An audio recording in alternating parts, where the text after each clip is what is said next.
ஓம் ஸ்ரீ ராகவேந்திர சுவாமிகள் திருவடியிலே சரணம். நவபிருந்தாவனத்தின் அந்த 9 மகான்களின் திருவடியிலே சரணம்.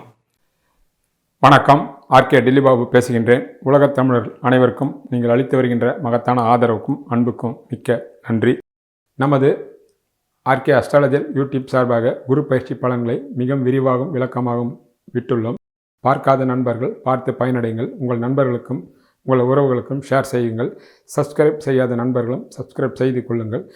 இன்று நாம் பார்க்க இருப்பது ஜூன் மாத பலன்களை பற்றி பார்க்க இருக்கின்றோம். ரிஷபராசிக்கு ஜூன் மாத பலன்களை பார்க்கலாம். உங்களுடைய ராசிக்கு 4 கூடிய சூரியன் 15ஆம் தேதி வரை உங்கள் ராசியிலே இருப்பார். 11இல் இருக்கக்கூடிய சனி பகவானுடைய பார்வை 3ஆம் பார்வையாக ராசிக்கும் ராசியிலே இருக்கக்கூடிய சூரியனுக்கும் கிடைக்கும். ராசிநாதன் சுக்கிரன் 2இல் மிகவும் வலிமையாக இருக்கின்றார். 15ஆம் தேதி வரை உங்கள் உடல் நலத்திலும் அல்லது உங்கள் தாய் தந்தையார் உடல் நலத்திலும் சற்று கூடுதலான கவனம் தேவை. சூரியனுக்கு சனியினுடைய பார்வை கிடைப்பதே அதற்கு முக்கிய காரணம். ஆனால் தனிப்பட்ட முறையில் உங்களுடைய மதிப்பும் மரியாதை, உங்கள் புத்திசாலித்தனம், அதிர்ஷ்டம் எந்த வகையிலும் பாதிப்பு இருக்காது. அதற்கு அடிப்படை காரணம் அவர் 2இலே தனாதிபதியான புதனுடன், ஆட்சி பெற்ற புதனுடன் மிக வலிமையாக இருக்கின்றார். அதனால் உங்களுடைய மதிப்பு, மரியாதை, பேர், புகழ், உங்கள் புத்திசாலித்தனத்திற்கு எந்த விதமான தங்கும் தடையும் வராது. உடல் நலத்தில் மட்டும் ஆரம்பத்தில் சற்று கவனமாக இருந்தால் போதும். அதுவும் குறிப்பாக வயதில் மூத்தவர்களுக்கு தான் அந்த பலன் வேலை செய்யும். இளையவர்களுக்கு எந்த விதமான பிரச்சனையும் இருக்காது என்பதுதான் அடிப்படை உண்மை.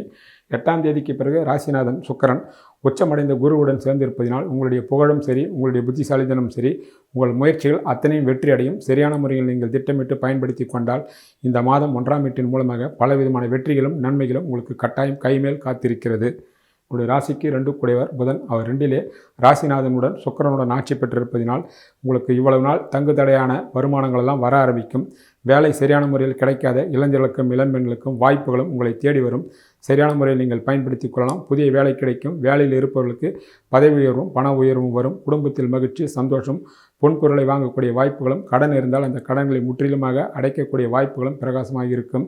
தேவையான அத்தனை விதமான நன்மைகளும் 2ஆம் வீட்டின் மூலமாக கிடைக்கும். உங்கள் சொல்லுக்கு ஒரு செல்வாக்கு உண்டாகும். எண்ணிய எண்ணங்கள் ஈடேறும். நீங்கள் ஃபோன் பண்ணி சொன்னாலே போதும், உங்களுடைய சொல்லுக்கே அந்த அளவுக்கு மரியாதை கொடுக்கக்கூடிய வாய்ப்புகளாக கட்டாயம் அமையும். மாத பிற்பகுதியில் 2 கூடிய புதன் 3இலே உச்சமடைந்த குருவுடன் சேர்வார். உங்களுடைய செல்வாக்கு பெரிய அளவிலே கட்டாயம் கை கொடுக்கும். உங்கள் கனவுகளும் ஆசைகளும் திட்டங்களும் நிறைவேறும். பணவரவும் குடும்பத்தில் மகிழ்ச்சியும் எல்லா வகையிலும் நன்மையை தரும் என்பதே 2ஆம் வீட்டு அதிபதியான புதனுடன் சேரக்கூடிய குருவும் தெரிவிக்கின்ற அற்புதமான பலன்களாகும். உங்களுடைய ராசிக்கு 3 கூடியவர் சந்திரன். அவர் 4 கிரகம். 3இலே உச்சமடைந்த குரு இருப்பதினாலும் 12இல் இருக்கக்கூடிய செவ்வாய் பார்ப்பதினால் சகோதர உறவு பெரிய அளவிலே கை கொடுக்கும். நண்பருடைய வருகையும் கட்டாயம் கை கொடுக்கும். விஐபிகள் தொடர்புகளும் பயணங்களும் ஏற்படும். அந்த பயணங்களும் லாப பயணங்களாகவும் வெற்றி பயணங்களாக அமையும். உங்கள் தைரியமே உங்களுக்கு பெரிய அளவிலே கை கொடுக்கும். பலருக்கு வெளியூர்கள் செல்வது, வெளிநாடுகள் செல்லக்கூடிய வாய்ப்புகள் உண்டாகும். இடமாற்றங்களும் உண்டாகும். அந்த இடமாற்றங்களும் வாழ்க்கையில் இடர்களை தாண்டி சாதனை படைக்கக்கூடியதாக பல ரிஷபராசி ரிஷப லக்னக்காரர்களுக்கு இந்த மாதம் அமையும் என்பதே அடிப்படை விஷயங்களாகும். உங்களுடைய ராசிக்கு 4 கூடியவர் சூரியன். அவர் உங்கள் ராசியிலே இருக்கின்றார். சனி பகவானுடைய பார்வையும் வாங்குகின்றார். 4இலே ராகு கேது சம்பந்தத்தோடு இருப்பதினால் ஆரம்பத்திலே 15ஆம் தேதி வரை உடல்நலத்தில் கூடுதலான அக்கறை செலுத்த வேண்டும். குறிப்பாக தாயினுடைய உடல்நலத்திலும் தந்தையார் உடல்நலத்திலும் ஒரு சில சங்கடங்கள் வரலாம். தசாபுத்தி சரியில்லாதவர்களுக்கு. தசாபுத்தி சாதகமாக இருப்பவர்களுக்கு பிரச்சனை இல்லை. 15ஆம் தேதிக்கு பிறகு 4 கூடிய சூரிய பகவான் 2இலே வருவார். அப்பொழுது ஆட்சி பெற்ற புதன் இருப்பதினால் 4ஆம் வீட்டின் மூலமாக சகலவித நன்மைகளும் மாத பிற்பகுதியில், அதாவது 15ஆம் தேதிக்கு மேல் 4ஆம் வீட்டின் மூலமாக பெரிய அளவிலே கை கொடுக்கும். குறிப்பாக படிக்கின்ற மாணவ மாணவிகள் கல்வியில் அபார சாதனை புரிப்பார்கள். நீங்கள் விரும்புகின்ற கல்வித்துறை கிடைக்கும். அதுவும் குறிப்பாக இப்பொழுது 10ஆம் வகுப்பு 12ஆம் வகுப்பு தேர்ச்சி பெற்றவர்கள் எந்த துறையில் படிக்க வேண்டுமோ அந்த துறை மிக எளிதாக கிடைக்கும். ஏற்கனவே கல்வித்துறையில் இருப்பவர்களுக்கு எந்த துறை சாதகமோ அந்த துறையில் சாதனை புரியக்கூடிய வாய்ப்புகளும் உண்டாகும்.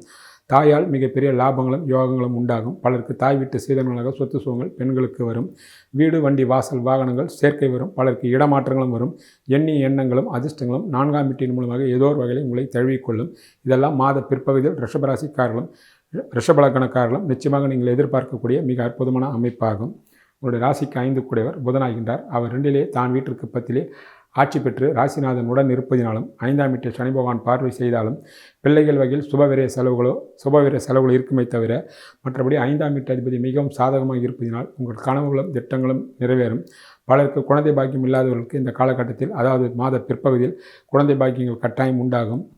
உங்கள் பிள்ளைகள் வயதிற்கேற்ற வளர்ச்சியை நோக்கி போவார்கள். அது படிப்போ, திருமணமோ, சம்பாத்தியமோ, என்ன துறையில் ஈடுபட்டிருக்கின்றார்களோ, என்ன வயதோ அதற்குண்டான பலன்கள் மிக மிக அற்புதமாகவும் அதிர்ஷ்டமாக இருக்கும். உங்கள் நீண்ட நாள் கனவுகளும் ஆசைகளும் திட்டங்களும் நிறைவேறும். அதற்கு அடிப்படை காரணமே 5ஆம் வீட்டு அதிபதி தனக்கு பத்தியிலே ஆட்சி பெற்று ராசிநாதனுடன் இருப்பதினாலும், மாத பிற்பகுதியில் அவர் 3லே மாறினாலும், உச்ச குருவினுடன் இருப்பதினால் அதிர்ஷ்டங்கள் மிக பெரிய அளவிலே கட்டாயம் கை கொடுக்கும். அவருடைய பார்வை 9ஆம் வீட்டிற்கு கிடைப்பதினால் இளையவர்களாக இருந்தால் அந்த அதிர்ஷ்டம் தந்தையாருக்கும் தந்தையை சார்ந்தவர்களுக்கும் மிக பெரிய அளவிலே அதிர்ஷ்ட தேவதை நிச்சயமாக தழுவிக்கொள்வாள். உங்களுடைய ராசிக்கு 6 கூடியவர் அந்த 6ஆம் வீட்டு அதிபதியை 12ல் இருக்கக்கூடிய செவ்வாய் பார்ப்பதினால் கணவன் வகையிலோ மனைவி வகையிலோ சுபவீரியங்களோ அல்லது வீண் வீரிய செலவுகளோ ஏற்படலாம். ராசிநாதனே 6ஆம் வீட்டு அதிபதியாக இருப்பதினால் அவர் ஆரம்பத்திலே 2லும் பிறகும் அவர் 3லுமே இருப்பதினால் 6ஆம் வீட்டின் மூலமாக பெரிய சங்கடங்கள் கெடுதல்கள் வராது. நீங்களும் எந்த காரணத்தை மட்டும் யாரிடத்திலும் எடுத்தோம் கவுத்தோம் என்று பேசாமல் அமைதியாக இருந்தால் எந்த விதமான பிரச்சனையும் 6ஆம் வீட்டின் மூலமாக வராது என்பதே அடிப்படை. ரிஷபராசிக்கும் விருச்சிக ராசிக்கும் ராசிநாதனே 6 கூடியவராக இருப்பதினால் உங்களுக்கு நீங்களே நண்பன், உங்களுக்கு நீங்களே எதிரி. நீங்களே யாராவது எதிரியாக நினைத்தால் அவர்கள் பெரிய விஸ்வரூபம் எடுத்து விடுவார்கள். ஆனால் நீங்கள் யாரையும் எதிர்க்காமலும் எதிர்த்து பேசாமலும் இருந்தாலே 6ஆம் வீட்டு கெடுபலங்கள் உங்களை விட்டு முற்றிலுமாக விலகிவிடும். உங்களுடைய ராசிக்கு 7 கூடியவர் செவ்வாய். உங்களுடைய ஆரம்பத்தில் அவர் 12லே இருந்து 8ஆம் பார்வையாக 7ஆம் வீட்டை பார்க்கிறார். மாத பிற்பகுதியில் ராசியிலே அமர்ந்து 7ஆம் வீட்டை பார்ப்பார். 3லே உச்சமடைந்த குரு பகவான் பார்ப்பதினாலும் களத்திரகாரன் சுக்கிரனும் சாதகமாக இருப்பதினால் இந்த மாதம் ரிஷபராசிக்காரர்களுக்கு 7ஆம் வீட்டின் மூலமாக ஏதோ ஒரு வகையில் நிச்சயமாக யோகம் வரும். திருமணமாகாது இருப்பவர்கள் திருமண முயற்சி சிறிய அளவிலே முயற்சிகள் வெற்றியடையும். கணவன் மனைக்குள் ஒற்றுமை, அதிர்ஷ்டம், வேண்டிய எண்ணங்களெல்லாம் நீடேறுவது, பொருளாதார அளவிலே வளர்ச்சி அடைவது, சரியான வேலை கிடைக்கவில்லை என்றால் சரியான வேலை கிடைப்பது, பதவிக்காகவோ பணத்திற்காக காத்திருப்பவர்கள் உங்கள் கனவுகளும் ஆசைகளும் திட்டங்களும் கட்டாயம் நிறைவேறக்கூடிய வாய்ப்புகள் மிக மிக பிரகாசமாக உள்ளது. 7ஆம் வீடும் 7ஆம் வீட்டு அதிபதியும் மிக மிக வலிமை பெற்றுவதனால் 7ஆம் வீட்டின் மூலமாக ஏதோ ஒரு வகையில் அதிர்ஷ்டம் நிச்சயமாக உங்களை தழுவிக்கொள்ளும். ஒரு ராசிக்கு 8 கூடியவர் குரு பகவான் தனக்கு அவர் 8லே இருந்தாலும் உச்சமடைந்திருக்கின்றார். ஆரம்பத்தில் ராசிநாதனும் புதனும் 8ஆம் வீட்டை பார்ப்பதனால் எதிர்பாராத அதிர்ஷ்டமும் தனப்பிராப்தியும் ஏதோ ஒரு வகையில் உங்களை தழுவிக்கொள்ளும். 8ஆம் வீட்டின் மூலமாக வரக்கூடிய சங்கடங்கள் நிச்சயமாக உங்களை அண்டாது. ஒரு ராசிக்கு 9 கூடியவர் சனி பகவான் அவர் 11லே இருக்கின்றார். 3லே உச்சமடைந்த குரு பகவான் 9ஆம் வீட்டையும் 9 கூடிய சனி பகவானையும் பார்ப்பதினாலும் யோகத்தை கொடுக்கக்கூடிய சுக்கிரனும் புதனும் மாத பிற்பகுதியில் 9ஆம் வீட்டை பார்ப்பதினால் பெரிய அதிர்ஷ்டம் உங்களை தழுவிக்கொள்ளும். இளையவர்களாக இருந்தால் உங்கள் தந்தைக்கு மிகப்பெரிய யோக காலம்தான். இந்த கோச்சார கிரகத்தின் மூலமாக இளையவர்களுடைய தந்தை அவருடைய கனவுகளும் ஆசைகளும் திட்டங்களும் நிறைவேறும். வாலிபர்களாக இருந்தால் உங்கள் கனவுகளும் ஆசைகளும் திட்டங்களும் ஈடுபட்டிருக்கின்ற துறையில் மிகப்பெரிய வெற்றியும் நிச்சயமாக நீங்கள் அடைவீர்கள். உங்களுடைய ராசிக்கு 10 கூடிய சனி பகவான் 10லே ராகு கேது சம்பந்தத்தோடு இருக்கிறார். 10ஆம் வீட்டு அதிபதி 11லே இருந்து உச்சகுருவினுடைய பார்வை வாங்குவதனால் தொழில்துறையில் இருப்பவர்களுக்கு யோகமும் லாபமும் வெற்றியும் கட்டாயம் உண்டாகும். பணியில் இருப்பவர்களுக்கு மன நிம்மதியான சூழ்நிலைகள் உண்டாகும். விரும்பிய இடங்களுக்கு இடமாற்றமும் பதவி உயர்வு வரும். வேலை தேடுகின்ற முயற்சி செய்கின்றவர்களுக்கு உங்கள் மனம் போல் வேலை கிடைக்கும். பலர் வெளியூருக்கும் வெளிநாடுகளுக்கு செல்லக்கூடிய வாய்ப்புகளும் கிடைக்கும். தொழில்துறையில் இருப்பவர்களுக்கு தொழில்துறையில் மிகப்பெரிய லாபமும் யோகமும் தொழிலை விஸ்தீரணம் பண்ணக்கூடிய வாய்ப்புகளும் மிக மிக பிரகாசமாக அமையும். அரசாங்கத்தினுடைய முழு ஆதரவும் கடன் வாங்கக்கூடிய வாய்ப்புகளும் அந்த கடன் சுபவீரிய கடனாக கிடைக்கும். கடன் வாங்கி சொத்துக்களை வாங்கக்கூடிய அமைப்புகளும் பலருக்கு உருவாகலாம். உங்களுடைய ராசிக்கு 11 கூடியவர் குரு பகவான் அவர் தான் வீட்டில் 5லே உச்சமடைந்து நேராக 11ஆம் வீட்டையும் அங்கு இருக்கக்கூடிய சனி பகவானையும் பார்க்க செய்கிறார். சகோதரக்காரன் செவ்வாயினுடைய பார்வையும் 11ஆம் வீட்டிற்கு கிடைப்பதனால் மூத்த சகோதரருடைய வாழ்வில் வளங்களும் வசந்தங்களும் வீசும். இந்த மாதம் மூத்த சகோதரின் மூலமாக சுபவீரியங்கள் காத்திருக்கிறது. அவருடைய வாழ்க்கையில் திருமணம், குழந்தை பாக்கியம், வேலை இல்லாமல் இருந்தால் வேலை, பொருளாதார உயர்வு என்று எண்ணற்ற நன்மைகள் நடக்கும். அவர்களுக்காக சுபவீரியங்கள் கட்டாயம், சுபவீரிய செலவுகளும் உண்டாகும். அதற்காக நீங்கள் கடனும் வாங்கலாம். அது சுபவீரிய கடன்களாக எடுத்துக்கொள்ளலாம். எடுக்கின்ற முயற்சிகள் 11ஆம் வீட்டின் மூலமாக முழு வெற்றியை கிடைக்கும். எந்த பிரச்சனையாக இருந்தாலும் தீர்க்கக்கூடிய வாய்ப்புகள் இந்த மாதம் உங்களுக்கு அற்புதமாக அமையும். நீதிமன்றங்களில் வழக்குகள் இருந்தால் நிச்சயமாக உங்களுக்கு சாதகமான தீர்ப்பும் வரும். எண்ணிய எண்ணங்கள் அத்தனையும் ஈடேறக்கூடிய வாய்ப்பு ரிஷபராசி ரிஷபலக்னக்காரர்களுக்கு உண்டாகும். மூத்த சகோதரியுடைய முழு ஒற்றுழைப்பும் அன்பும் அரவணைப்பும் நிச்சயமாக உண்டு. உங்களுடைய ராசிக்கு 12 கூடிய செவ்வாய் அவர் ஆட்சி பெற்றிருப்பதனால் உங்களுக்கு ஆகக்கூடிய செலவுகள் சகோதர வகையிலும் கணவன் வகையிலும் சுப விரைய செலவுகளாக இருக்குமே தவிர வீண் விரைய செலவுகளும் இருக்காது.